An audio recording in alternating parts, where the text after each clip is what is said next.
ఎలాగైనా బ్రతకాలనుకుంటే ఎలాగోలా బ్రతికేద్దును, కానీ ఇలాగే బ్రతకాలనుకున్నాను.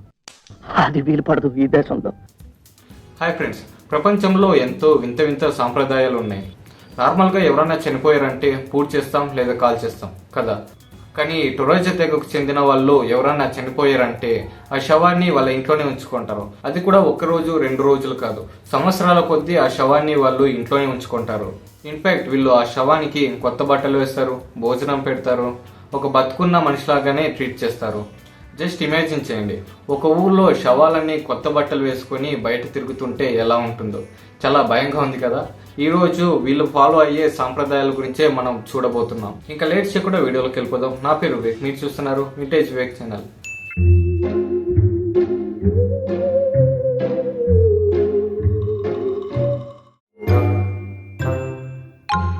ఈ తెగకు చెందిన వాళ్ళు ఇండోనేషియా దేశంలో సులవేషి అనే ఐలాండ్ లో ఉంటున్నారు. వీళ్ళు టొరాజో అనే తెగకు చెందిన వాళ్ళు. వీళ్ళు కాలానికి తగినట్టు మారినా కూడా వాళ్ళు ఎన్నో ఏళ్ళగా ఫాలో అవుతున్న సాంప్రదాయాన్ని ఫాలో చేస్తున్నారు. నేను ముందుగా చెప్పినట్టు ఈ టొరాజో తెగకు చెందిన వాళ్ళు ఎవరన్నా చనిపోతే వాళ్ళ అంత్యక్రియలు చేయకుండా వాళ్ళ శవాన్ని వాళ్ళు ఇంట్లోనే ఉంచుకుంటారు. ఎందుకంటే వాళ్ళు అక్కడ అంత్యక్రియల్ని చాలా గ్రాండ్ గా చేస్తారు. మనూరి భాషలో చెప్పాలంటే దాదాపు కోట్లల్లో ఖర్చు అవుతుంది. ఇప్పుడు మనకు సడన్ గా 1,00,000 రూపాయలు కావాలంటే అది ఎంత కష్టమో మనందరికీ తెలుసు. అలాగే అక్కడ ఉన్న మిడిల్ క్లాస్ వాళ్ళకి, ఇంకా చెప్పాలి అంటే అక్కడ ఉండే రిచ్ పీపుల్ కూడా అంత మనీని సడన్ గా అడ్జస్ట్ చేయడం చాలా కష్టం.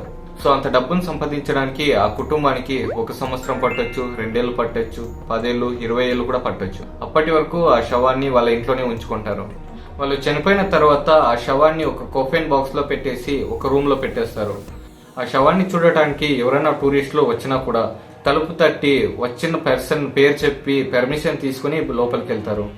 ఆ రూమ్ లో ఉన్న శవం దగ్గర మాటలు మాట్లాడతారు, కొత్త బట్టలు వేస్తారు, ఆ శవానికి ఇష్టమైన ఫుడ్ కూడా పెడతారు. అంత్యక్రియలకి అంత డబ్బు ఖర్చు అయ్యేలాగా ఏం చేస్తారా అని మీకు ఒక డౌట్ రావచ్చు. అక్కడ అంత డబ్బు ఖర్చు అవడానికి కారణం ఈ దున్నపోతులు. ఎందుకంటే ఆ దున్నపోతుల విలువ అక్కడ లక్షల్లో ఉంటుంది.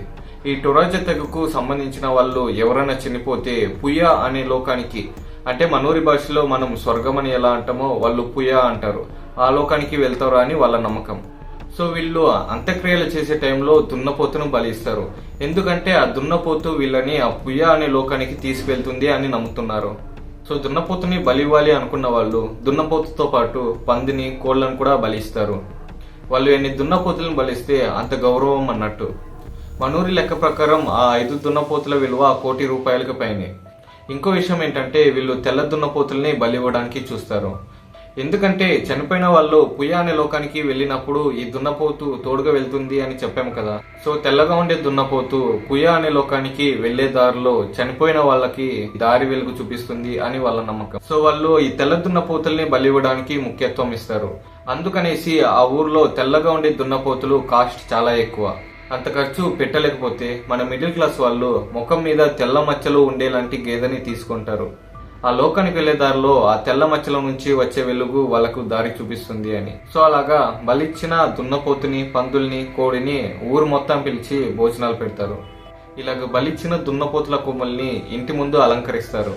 ఇన్ఫాక్ట్ వీళ్ళ గురించి రీసెర్చ్ చేసేదాకా కూడా తెలియదు తెల్ల దున్నపోతులు ఉంటాయని. ఒకవేళ దున్నపోతుని తీసుకునే అంత డబ్బు మన దగ్గర లేకపోతే ఒక దున్నపోతు దూడని వాళ్ళు తీసుకుంటారు. ఆ దూడ పెరిగి పెద్ద అయ్యేదాకా ఆ శవాన్ని ఇంట్లోనే ఉంచుకుంటారు. అది ఎన్నేళ్ళైనా పర్లేదు. తర్వాత ఒక రోజుని ఫిక్స్ చేసి అందరిని పిలిచి ఆ దున్నపోతును బలిస్తారు. అలాగా వీళ్ళు అంత్యక్రియల్ని ఒక 3 రోజుల దాకా, బాగా డబ్బున్న వాళ్ళైతే 10-12 రోజుల దాకా కూడా జరుపుకుంటారు. అంత్యక్రియలు అది అయిపోయాక ఆ శవాన్ని వీళ్ళు పూడ్చిపెట్టరు, కాల్చరు. ఆ శవాన్ని ఒక కోఫెన్ బాక్స్ లో పెట్టేసి వాళ్ళ ఊరి పక్కనే ఉండే కొండ ప్రదేశాల్లో ఉన్న గుహల్లో పెట్టేస్తారు. మిడిల్ క్లాస్ వాళ్ళు అయితే ఈ శవాలని గృహాల్లో పెట్టేస్తారు. బాగా డబ్బున్న వాళ్ళు అయితే సెపరేట్ గా ఈ శవాలని పెట్టడానికే ఒక ఇల్లును కడతారు. అలాగే వాళ్ళు ఆ కోఫిన్ బాక్స్ ని పెట్టేసి రిటర్న్ వచ్చేస్తారు. తర్వాత ఆ పర్సన్ చనిపోయిన రోజున లేదంటే వాళ్ళని చూడాలి అనిపించినప్పుడు మళ్ళీ ఆ కోఫిన్ బాక్స్ దగ్గరికి వెళ్ళి ఆ కోఫిన్ బాక్స్ ని ఓపెన్ చేసి కొత్త బట్టలు పెట్టి భోజనం అది సమర్పిస్తారు. అది మాత్రమే కాదు, సిగరెట్, మందు బాటిల్ పెట్టి డబ్బులు కూడా పెడతారు. ఎందుకంటే పైనుండే పుయ్యలోకంలో ఖర్చులకి అవుతుందని. అలాగా డెడ్ బాడీని అప్పుడప్పుడు క్లీన్ చేస్తూ కొత్త బట్టలు పెడుతూ ఉంటారు. ఒకవేళ వీళ్ళ ఊర్లో పళ్ళు రాని ఒక పసికందు చనిపోయిందంటే ఆ చిన్న పాప డెడ్ బాడీని ఒక పెద్ద చెట్టు లోపల పెట్టి పూజ చేస్తారు. వీళ్ళ నమ్మకం ప్రకారం ఆ చిన్న పాప ఆత్మని ఆ చెట్టు తీసుకుంటుంది. తర్వాత ఆ చిన్న పాప ఆత్మ కూడా ప్రకృతిలో ఒకటైపోతుంది అని నమ్ముతున్నారు.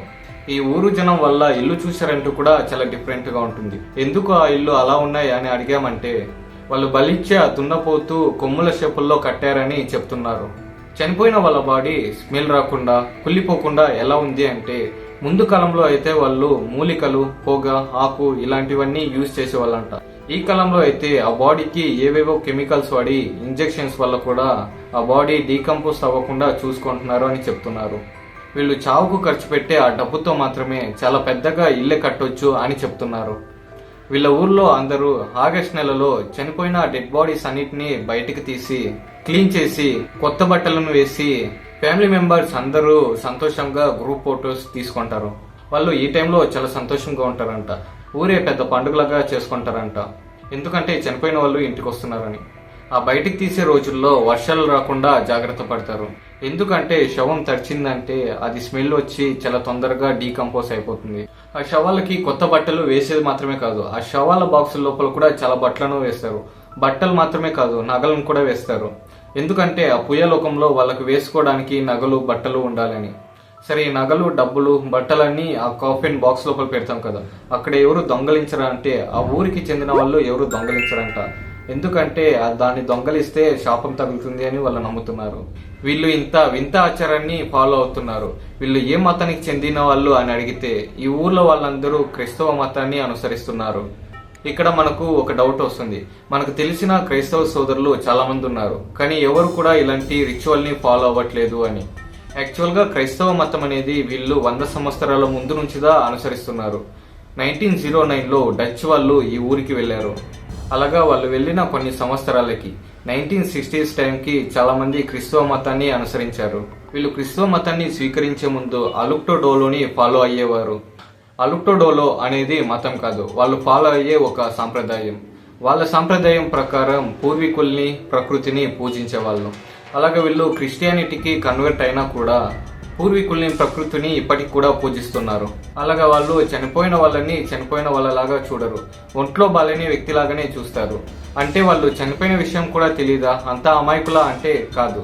వాళ్ళు చనిపోయిన విషయం తెలుసు, అయినా కానీ వాళ్ళ ఆచారం ప్రకారం ఒంట్లో బాలేని వ్యక్తిలాగానే ట్రీట్ చేస్తారు.